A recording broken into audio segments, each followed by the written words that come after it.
Hi everybody, I'm Blue, and today we're going to be looking at the characters that we were looking at in the last video. And if you haven't watched that one, don't worry, we're going to kind of go over a different part of the process for this. Last time we worked over design process, starting from a list of ideas of just general character traits that are fun. This time we're going to work at fleshing them out as actual characters and finishing up their designs. So first and foremost, this is the list that we started with last time, trying to decide exactly what sort of characters we were going to do. We divided it up amongst 2 characters, and I realized last video that I never once looked at this list while working on this, so let's see how I did as a quick little check-in. With our girl character, who must kick butt, I don't have any elemental flavor in the design itself, but I promise you there's some cool design things for future artwork with her in it that is definitely going to incorporate the elemental flavor and the glowing effects. If it helps and doesn't make it super obvious, I am naming her Ember. And moving on to her partner in crime, we have Rui, and we actually did a really good job keeping up with what the original intention was for this one. So, give and take some. I really do wish I would have incorporated the cool eyes a lot better on Ember, but we'll see if maybe we can add something in later. For now, we're gonna go through and finish up these designs, finish giving them a color palette, and start working on personality. Because despite what the movies tell us, cool kick-butt woman is not actually a personality. And we're gonna pull a lot in from the fire elemental, the fact that she's going to have a fire type magic system, not super locked in on anything just yet. But for personality, I know I want her to be as blunt as the flat side of a hammer. She's very direct, knows what she wants, isn't going to beat around the bush, and is very set on her objectives. Meanwhile, the other character, who I'm naming Rui, is not quite that. They're more likely to stumble and stammer on their words, trip over their own legs, not particularly well put together, but they're smart and they're considerate and kind in a way that Ember needs.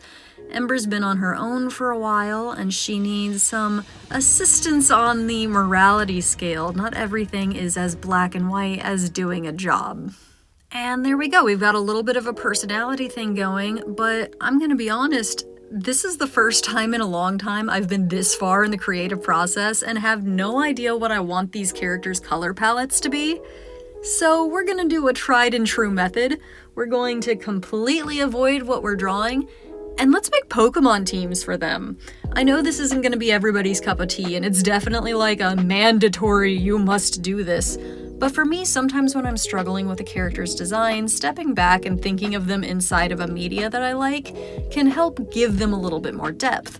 So we can see with these two, Rui's team on top is a lot more subtle in color, it's not particularly vibrant, it's a lot of lanky, long, flowing style designs, versus Ember's, who are very loud and bright, but there's a subtlety to them as well. They're not unanimously one thing.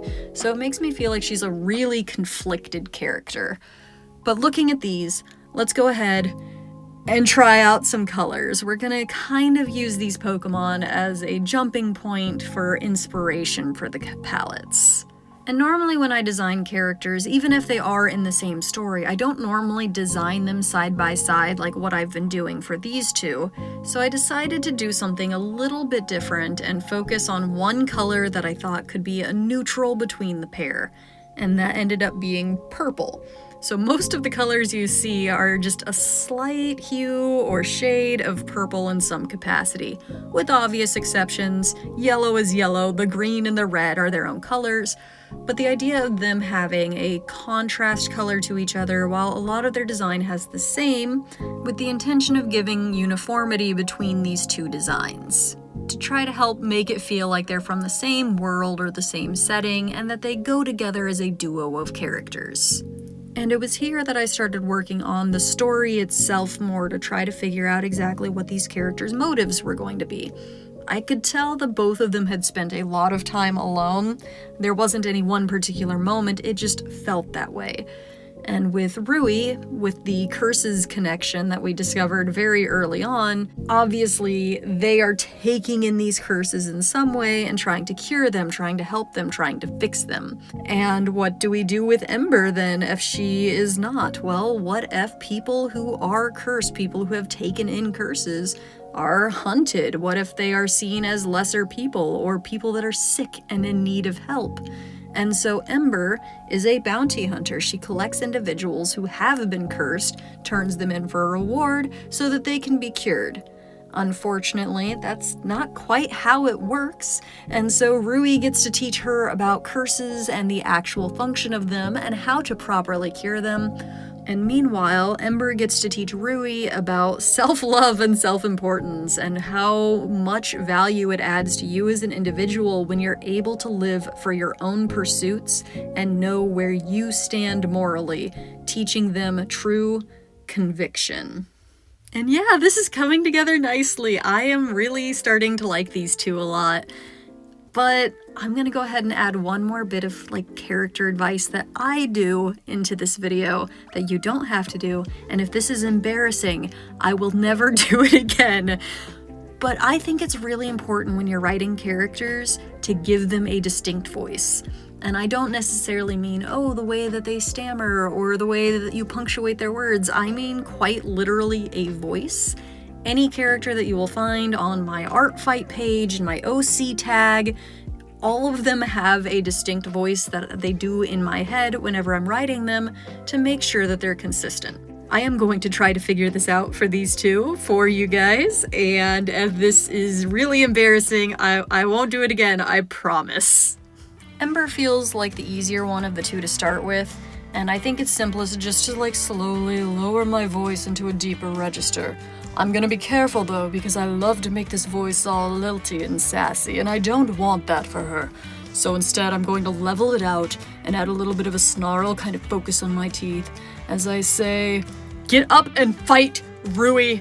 I know things are hard. I know you're not used to this sort of situation, but I am. So I need you to trust me, and I promise we will both get out of this alive, Rui." Oh gosh, I've never recorded myself doing voices before. If you don't like this, let me know. I won't do it again. If you do like it, let me know, but I don't know. I feel like I'm dying of cringe over here. Anyways, we got one more. Let's go ahead and do Rui before I talk myself out and edit this entire section out. And Rui definitely vocally is opposite of Ember. I could see them stammering quite a bit, and they're definitely not going to be barking orders anytime soon. So something soft and timid makes sense, but I'm not really a fan of a voice like this. It, 1, gets exhausting, and 2, feels like every anime protagonist in the last 3 years. So let's try to do something else. Let me see. I still like this register, but maybe we'll bring it up a little bit. Still have a little bit of that raspiness when I say something like, "I don't know what I'm doing here, and I don't know what I can do to help, but I know I want to help, so please let me.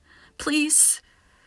And moving on from that quickly, I did think of one more bit of advice that I have when creating characters, and nothing that applies specifically to these two. But have fun and be silly with it. Your character doesn't have to be the most multifaceted, deep, and intellectual character that's ever charactered. Sometimes you can just have fun with them. If you're constantly asking plot-relevant and story-driven questions, you might be able to develop your story further, but you're not going to have as much of an attachment to the characters. I find even something as simple as, if they were an animal, what would they be? Can add a lot to a character, and Rui is very obviously a little baby bunny, and I love them for it. But yeah, never shy away from taking your characters out of the context of the story and just learning about them, asking them questions that you would anybody you were getting to know. And over time, you'll realize that you don't have a character who's just words on a page. You have somebody very near and dear to your heart that you have put a lot of love in. And those are the characters that tend to carry stories the best. And you are capable of making some dazzling characters based off of your own experiences and your own likes. And sometimes you can just start with something as simple as a list of traits you like. So one more time, Here's the new kiddos. This is Rui and Ember, and they will be up on my art fight this year. But I'm excited to see where these two story goes and what happens from here. I have a funny feeling this isn't the last that any of us are going to be seeing of these two, so stay tuned and maybe they'll pop back up. But until they do, I will see you later.